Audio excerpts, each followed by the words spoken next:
r/NoSleep. Posted by you/Lady of Hell. The Midnight Train, Part 13, Fever.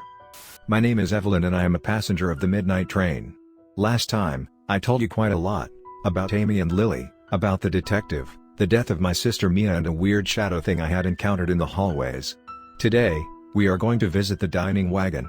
And other stuff happened too, I guess. Let's start with myself and Amy in my compartment, waiting for Lily to stop banging against the door. You got to do something, I told Amy and pointed at the door. I think you're the only one who can get rid of her. Why? She blinked in confusion. Because the train made her for you. Rejecting her worked last time, didn't it? Just tell the psycho to leave you alone, that should take care of our little problem. She backed away, got off the bed and collapsed immediately. How? How do you know? She stuttered, crawling backwards to get more distance between us. As if I couldn't just walk over to her if I wanted to. I stayed on the bed, of course, since I didn't want to scare her anymore. If you tell your story on the internet, you should expect people to read it, I replied. I found your Reddit posts, okay? Nothing supernatural going on here. Oh. Her frantic movements stopped. Oh. I might have overreacted. Tiny bit, yeah, I agreed, walked over to her and pulled her back up. Weak as she was, she simply fell against me, her arms wrapped around my neck to keep herself up. Sorry, she said quietly. Don't be. I just didn't expect so much distrust from someone who basically threw herself into the Venus flytrap. She pushed herself back just a bit, so she could look up at me. God, that woman looked terrible. Sunken eyes, greasy hair, pallid skin, sweaty from fever. I did what? Oh come on, Lily was suspicious from the first second. You just ignored all the red flags. Did you realize you didn't meet a single normal human being except her? You wrote that everyone had something strange about them. Missing teeth if I remember correctly, or scars that changed their position. But that girl stayed here for 4 years and is still perfectly normal? Yeah, seems absolutely realistic. She looked taken aback by my words, stayed silent for a few moments and most likely thought about everything she had seen on the train, until she eventually said, "She can be very convincing." I nodded. Yeah, inhumans messing with your mind. I get it. Or at least I thought I got it, since I hadn't experienced it myself. We should still get rid of her though. The whining gets annoying. And how? Just tell her to fuck off. I shrugged. As far as I understand, that thing's bound to you in some way. Doesn't deal well with rejection from you. I mean, she started to melt as soon as you told her no. Yeah, you're right. Obviously. She shook her head. With a weak smile, she brushed her hair from her face and added, "Sorry. I can't really think straight yet. You'll be better when she's gone. I'm sure." I was anything but sure, to be honest. She had basically killed Lily last time and it still hadn't kept her from coming back to the midnight train. Something was clearly wrong with her, maybe because of Lily, maybe because of something else, but I had to focus on the immediate problem, a melting woman banging on my door. I held Amy's hand, mostly to steady her and be right there to catch her if her disease made her collapse again, while she approached the door. "Go away, Lily," she demanded, actually managing to sound firm. "Darling?" The sound was muffled through the door. "Go away," Amy repeated. "I don't want you, Lily. You're a monster and I want you to leave me alone." I. She raised her hand and wiped the tears from her eyes. "I hate you," she then choked out, obviously struggling with the harsh words. We didn't see what happened, of course, because we didn't open the door. The agonized sounds were muffled, the words barely understandable, but the woman behind the door sounded like she was in terrible pain. It was enough to make me sick. Amy collapsed against me again, buried her face against my shoulder and sobbed violently. I held her tight and forced myself to swallow the bile that rose in my throat until a vaguely flesh-colored liquid flowed inside from under the door and the screams finally died down. "It's over," I whispered to Amy. "She's gone. You did great, okay?" And we stood there for a while, unmoving, as I waited for Amy to calm down again.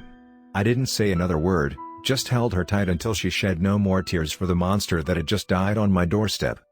"I'm sorry," she finally said. "It's just. I loved her, I guess. Let's just be glad it's over." I smiled wryly. "How are you?" She wiped her eyes and looked up to me with a reddened nose and tear-stained cheeks. "Never been better, obviously." "Okay, dumb question," I admitted. "Can you tell me what's wrong? I mean, You seem pretty ill.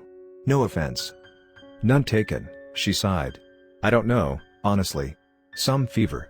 Hasn't killed me yet, so I guess it's nothing too serious. I'll just sweat it out. Nothing too serious? I repeated. Amy, you look like you'll drop dead any moment.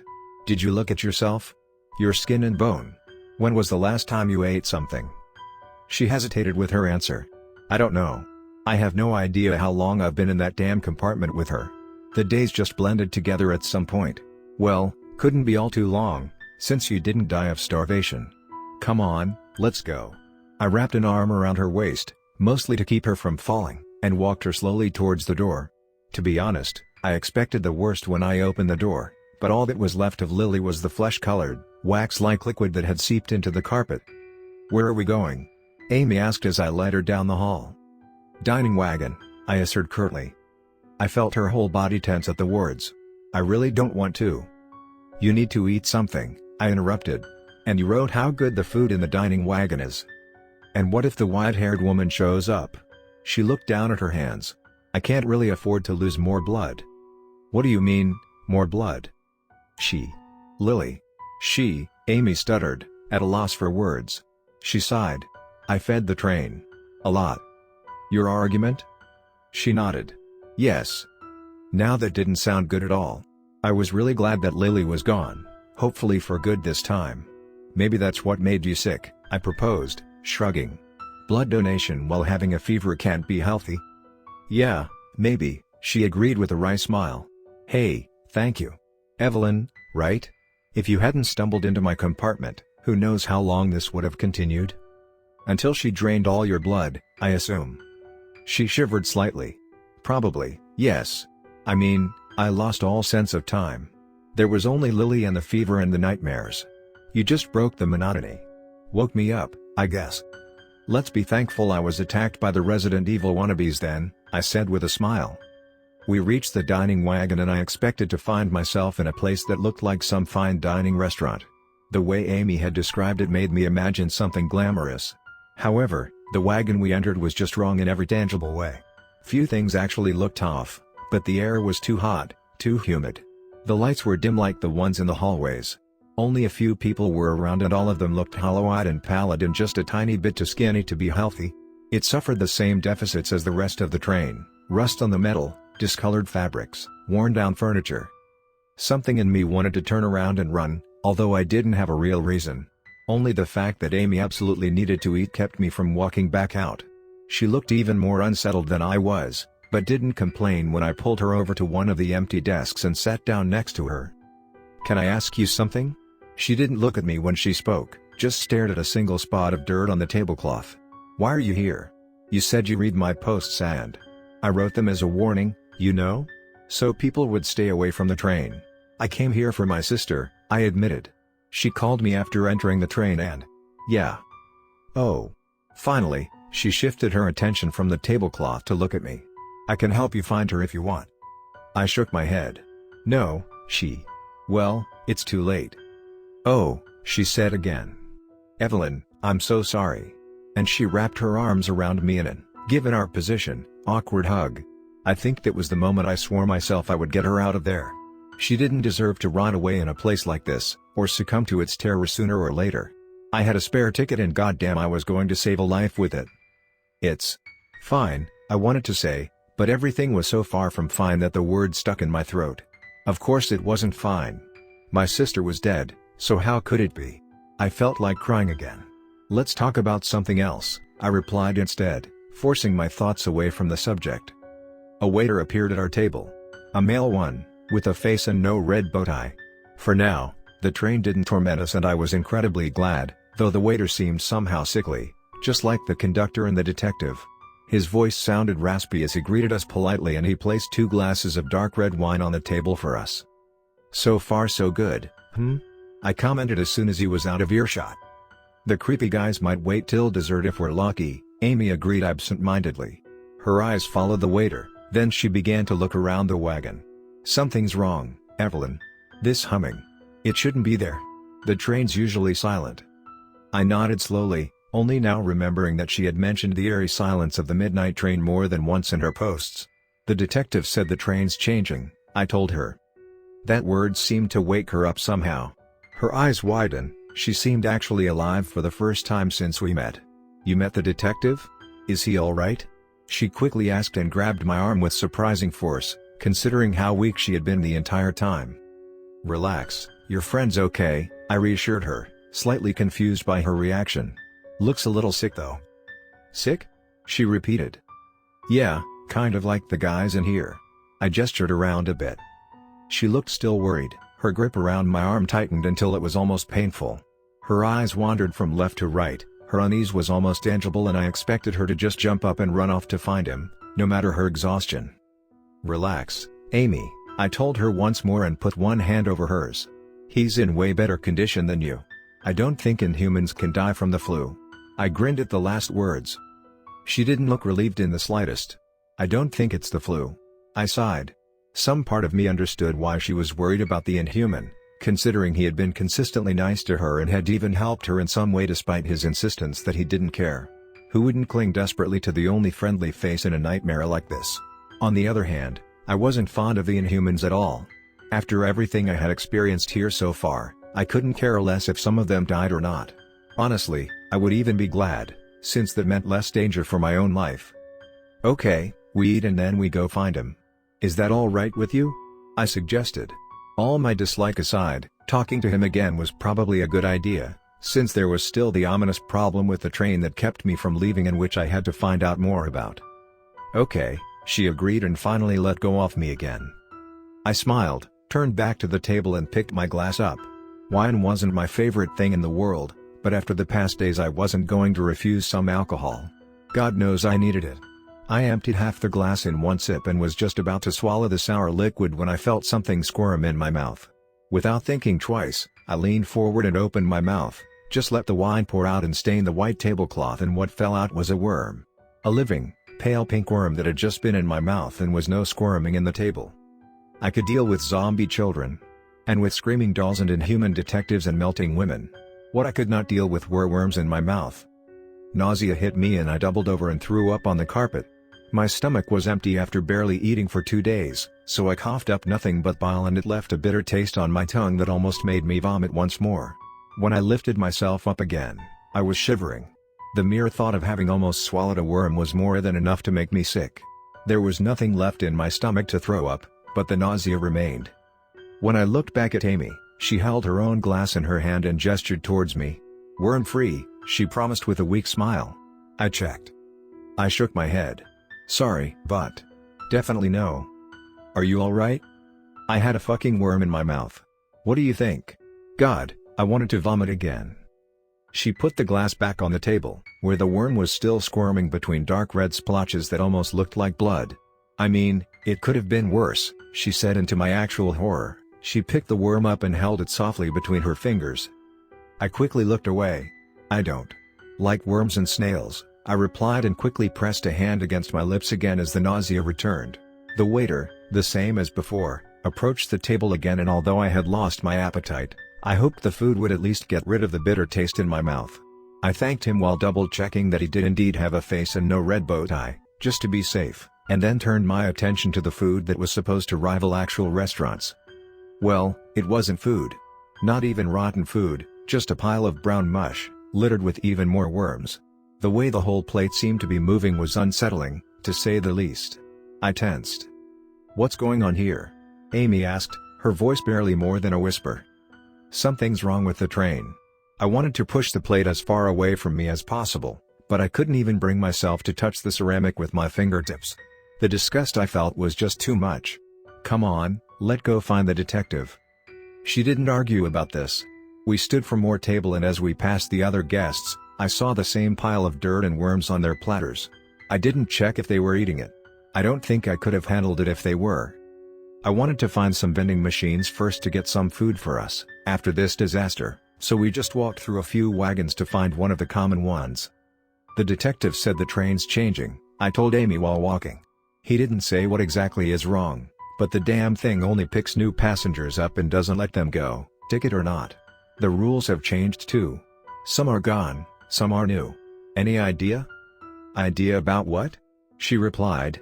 About what's up with the midnight train? Evelyn, I was trapped in a compartment with Lilly the entire time. I didn't even know something is wrong until now. I didn't reply. The ever-present humming was the only noise left while we traversed the dim halls, and I felt Amy's unease grow the further we went. The end of the wagon was doused in shadows, and I focused on the darkness, trying to see the shadow thing again. I was sure the shadows were shifting like snakes. The humming seemed to echo louder through my head. For just the briefest moment I thought the lights would flicker. A ear-piercing scream ripped through the air and I jumped. Amy immediately clutched my arm and pulled herself closer to me, and I looked around frantically, trying to find the source of the angry noise until I realized what was going on.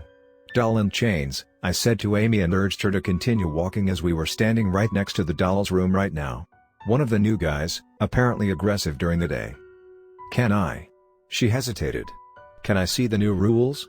I mean, do you have them?" I simply handed her my phone and let her read the list off the photograph my sister had sent me. "Trust the detective and nobody else," she read the rule she had added herself out loud. "Should have listened to my own advice. Come on, we've been over this. Inhuman shit messing with your mind. It happens. Nothing we can't set right again." I reached out and squeezed her hand for a second. "Rule number 1, Evelyn." She handed me the phone back. "Do you really think I bought a ticket?" And that was the moment I realized I had yet to tell her about my genius rescue plan. "Amy. I have two. Brought one extra for my sister. I kind of forgot to tell you in all this trouble, but I'm going to get you out of here." I'm not sure what reaction I expected. Maybe that she would cheer, or hug me, or maybe straight up faint. Something positive, for sure. Yet Amy suddenly backed away, stumbling backwards without taking her eyes off me for a second. "No," she whispered. "No, that's too good. I don't fucking believe you, I'm not that stupid." She raised her hands, not in attack but to shield her body. "I won't fall for this shit again. Your damn convenient timing, and now this. You can't fool me twice." "Amy. Go away," she screamed. I stayed silent for a few moments, my mind racing. I had to get through to her somehow, had to prove I wasn't another creature of the train that wanted nothing but her blood. And there was only one way I could think of. "Do you want to see my reflection?" She looked at me warily, considered my words for what felt like an eternity. And then, finally, she nodded. The walk to the next bathroom was a short one. Amy kept her distance and I made no attempt to approach her, since I didn't want her to feel threatened. In retrospect, I should have expected that reaction after what had happened to her. Once burned, twice shy, right? I'd never hold it against her, and showing her my reflection was a very small inconvenience for me. I knew I was human, there was nothing to hide. We entered the bathroom and I approached the mirror first, which showed nothing out of the ordinary. I was still myself, still human. No flickering whatsoever. "See?" I asked her. "I'm no illusion." And she stepped next to me, slowly, each step echoing from the walls. "I see," she agreed, and I turned to smile at her when her reflection caught my attention. Both of us stared at the image in the mirror. The reflection was still pale, of course, looked just as sick as the real Amy, but there were dark patches on her skin that weren't visible on her real body. I stared for a while until I realized what I saw was black mold, growing directly on her skin. A big patch was on her forehead, another between her shoulder and her neck, and several small ones were littered all over her exposed skin. "Oh fuck," I muttered under my breath. "No." Amy opened her mouth and her reflection bared black teeth. "No, please no." Well, that's it for today, guys. I kind of enjoy these cliffhangers. Don't worry though, I'll update tomorrow and we will meet a few new passengers, including one familiar face. Any guesses who that might be? By the way, in case you haven't realized until now, I'm telling you about things that have already happened. The story has already played out, so to speak. I'm simply recounting all these events, not updating you as stuff happens. I just thought I should mention this to avoid any confusion about my predictions at the end of each update. Anyways, see you all tomorrow. Until then, be careful what you eat. And don't trust strangers.